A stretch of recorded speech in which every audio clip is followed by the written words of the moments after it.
Resenhando Saberes.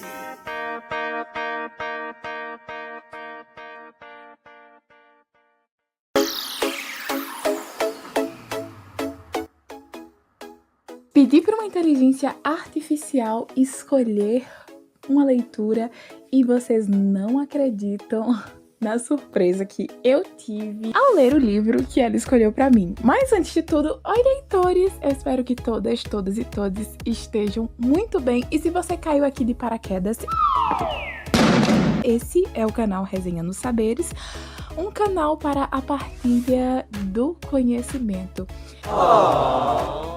E se você ainda não é inscrito no nosso canal, se inscreve no nosso canal, não se esquece de ativar o sininho das notificações para não perder mais nenhuma atualização. Clica nesse vídeo em gostei, não se esquece também de comentar se você tem alguma consideração a fazer a respeito dessa resenha. E o principal, não se esquece de compartilhar esse vídeo com quem você acredita que ama literatura, assim como nós, para que esse canal chegue a mais pessoas e assim o conhecimento possa ser cada vez mais democratizado. Mas, sem mais enrolação, vamos falar a respeito desse livro? Gente, eu fiquei muito surpresa com a indicação que a inteligência artificial ela fez para mim. Um livro muito bom, um livro que eu nunca tinha visto falar, um livro brasileiro. Gente, uma coisa que eu vou falar aqui pra vocês. Esse ano, eu li alguns livros, poucos na verdade, eu li muita coisa boa do Brasil, mas eu percebi que eu li muito pouca coisa, né, brasileira, o que me faz pensar criticamente sobre isso. Uma coisa que eu vou falar aqui, gente, vamos dar valor, vamos dar mais valor à nossa literatura contemporânea também. Eu entendo que a gente tem uma base muito sólida com relação aos clássicos do nosso país. Nós temos Machado de Assis, maravilhoso, Clarice Lispector, Raquel de Queiroz, Graciliano Ramos, dentre tantos outros autores magníficos que nos deixaram, que imprimiram aí sua marca, Carolina Maria de Jesus, nos deixaram assim coisas incríveis, mas também, gente, temos autores contemporâneos maravilhosos e, gente, incríveis. E eu mais uma vez reitero aqui, gente, vamos ler mais livros contemporâneos brasileiros, porque, olha, eu esse ano tive muitas coisas boas a respeito da literatura contemporânea brasileira, gente, que eu também já trouxe aqui, já relatei aqui, que inclusive todo mundo sabe, um dos livros que eu favoritei 5 estrelas é um livro contemporâneo brasileiro, que já tem resenha aqui no canal. Mas, gente, esse livro, ele é um livro escrito pela Nara Vidal e o título do livro se chama Puro. Galera, esse livro, ele é um livro bem curtinho, mas que vai trazer uma temática extremamente forte, uma temática extremamente pesada. E também vai fazer com que a gente aprenda sobre a história, tanto a história do nosso país, quanto a história mundial, né? Por quê?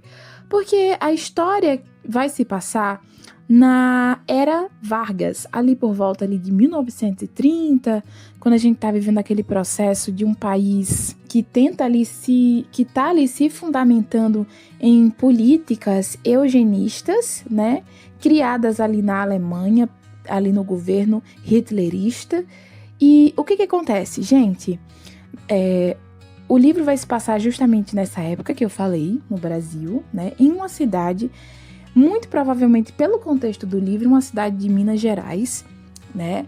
E nessa pequena cidade de Minas Gerais está sendo instaurada a política de limpeza mesmo. Limpeza no sentido de limpar, varrer a cidade, bem como todo o país, de pessoas consideradas impróprias para a sociedade, né? Ou seja, os grosseiramente chamados de loucos ou débeis mentais, homossexuais, pessoas com deficiências. Então, assim, eles começam a espalhar, né? No caso ali, em jornais e no rádio, que era um dos os veículos de comunicação mais comuns daquela época, né? E eles vão espalhando, né, essa questão de que a sociedade precisa ser purificada, que essas pessoas não deveriam estar em sociedade, porque isso não só causava um constrangimento e sofrimento para a família, mas para a própria pessoa que vivia ali em sofrimento, e que essa limpeza, e no caso, gente, eu esqueci de citar, essa limpeza era basicamente uma eutanásia, né? Ou seja, era o convencimento de uma morte consentida pelos familiares dessas pessoas, né? Que no caso é algo assim, né? Que era basicamente essas políticas eugenistas, né? Marcadas aí pela forte influência hitlerista no mundo todo. Então, as famílias eram convencidas de que essas pessoas que nasciam com algum tipo de defeito, como era largamente propagado pela sociedade, que essas pessoas, para evitar o sofrimento destas, era melhor que essas pessoas realmente morressem. E aí a gente vai ver, gente, o livro ele vai ser narrado por duas perspectivas, né? Isso eu esqueci de citar, a questão do racismo, que era extremamente forte. Então essas pessoas também, né, eram consideradas impróprias para a sociedade, e que a limpeza, nesses casos, era a melhor solução. Então nós vamos ver a história pela perspectiva de duas pessoas. Da Iris, que era a criada negra, e do menino, né? De um menino com deficiência, acredito eu, que intelectual, né? Ele tinha deficiência intelectual, ele tinha algumas questões de locomoção, né? Ele não conseguia andar de uma forma convencional, né? Então ele tinha muita dificuldade para andar, e isso era muito repudiado pelos seus pais, né? Então ele vivia basicamente trancado dentro de casa, e a única visão do mundo que ele tinha era pela janela de seu quarto. E, gente, uma coisa impressionante é que ele, pela perspectiva dele, a gente conhece algumas pessoas, alguns personagens que a gente vai percebendo que colaboram para essa limpeza, né? Que eles queriam, que era o casarão de 3 irmãs, 3 senhoras, que acabaram adotando um menino, né? Um menino extremamente caracterizado como o modelo de criança que deveria permanecer, ou criança, adulto, enfim, que era uma criança branca, extremamente branca, como é citada no livro, alva, né? De olhos azuis, né? E essa criança foi abandonada e adotada por essas 3 mulheres, né, que o mimaram de todas as maneiras possíveis, né, e o menino, né, se tornou um monstro, né. Então, quando ele... Gente, é um livro extremamente macabro, e eu não vou contar porquê, mas, gente, é algo terrível, porque é um livro que vai trazer torturas também, cenas de torturas, apesar de que não vai ser uma coisa explícita, mas o fato dela não ser explícita deixa tudo ainda mais macabro, sabe? E é impressionante. Então a gente vai ver pela perspectiva desse menino, né?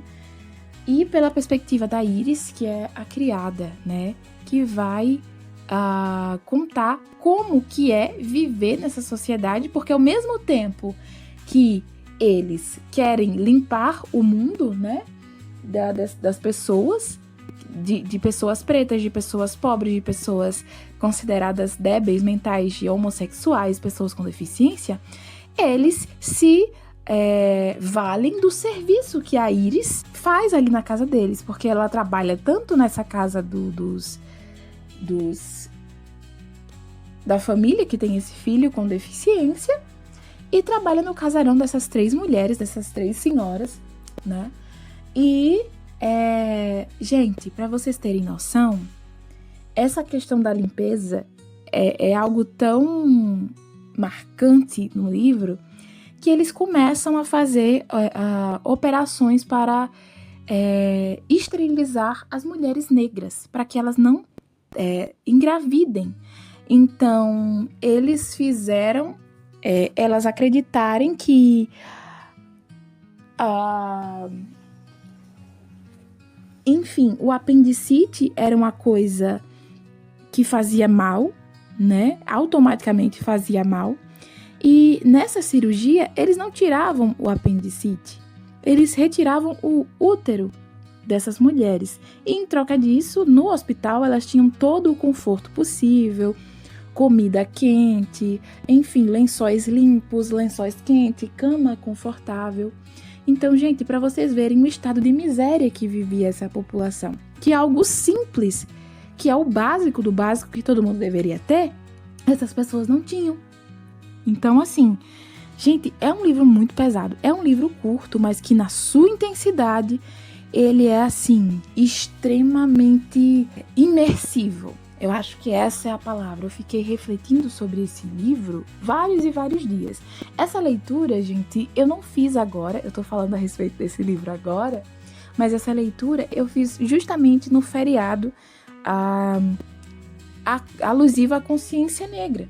Que quando a gente parar para pensar nisso, a gente tem um momento histórico no nosso país de extrema relevância, mas que só em 2023 é que esse feriado ele tornou-se nacional. Porque, para quem não sabe, o Dia da Consciência Negra ele não era um feriado nacional, ele só era feriado na Bahia. E só em 2023 é que a gente veio ter esse feriado como feriado nacional, como um marco histórico, sabe? Ou seja, muita coisa a gente precisa repensar no nosso país, né? E, gente, essa foi uma surpresa muito grande, porque eu não estava esperando essa indicação, né? Eu só pedi para que ela me indicasse um livro. E a inteligência artificial me indicou esse livro, o livro Puro, da Nara Vidal. E a autora, gente, ela nos faz refletir sobre todos esses aspectos e que a gente aprende muito, gente. Porque apesar de ser um livro que traz ali uma história fictícia, traz um pano de fundo que é verdadeiro. Então, assim, gente, é um livro que eu indico demais. É um livro curtinho que você lê assim. Eu li ele em uma tarde. É um livro muito bom. Eu fiquei pensativa a respeito de tantas coisas, sabe, que esse livro traz. E ele nos faz aprender e a dar valor aos marcos históricos do nosso país que pouco são trazidos assim à tona, de extrema relevância. E, gente, eu já tinha gravado essa resenha e eu não sei se eu consegui trazer suficientemente as minhas impressões a respeito desse livro, como deveria ter sido, porque eu gravei, gente, essa resenha no dia que eu concluí a leitura. Então, o react, né, a reação, talvez não seja a mesma, porque, assim, acabou que deu muito errado o áudio, né, no finalzinho, infelizmente, deu ruim, então eu tive que regravar, né? Então eu estou gravando já essa resenha basicamente um mês depois de ter feito a leitura, né? Já estou de férias, inclusive na época da resenha eu não estava de férias. Me faltam até palavras para descrever o quanto esse livro é muito bom. E assim, tenho muitas outras coisas para falar com vocês, assim, de leituras que eu tenho feito agora de férias, mas que não gravei ainda, né? Fiquei de férias há pouco tempo, semana passada, de fato, oficialmente eu fiquei de férias, mas já li muita coisa boa que, se vocês quiserem, eu posso trazer aqui, e comentem aí se vocês querem que eu traga. Mas deixo aqui a minha indicação, fortemente eu indico o livro Puro, da autora Nara Vidal. E é isso, gente. Até a próxima resenha.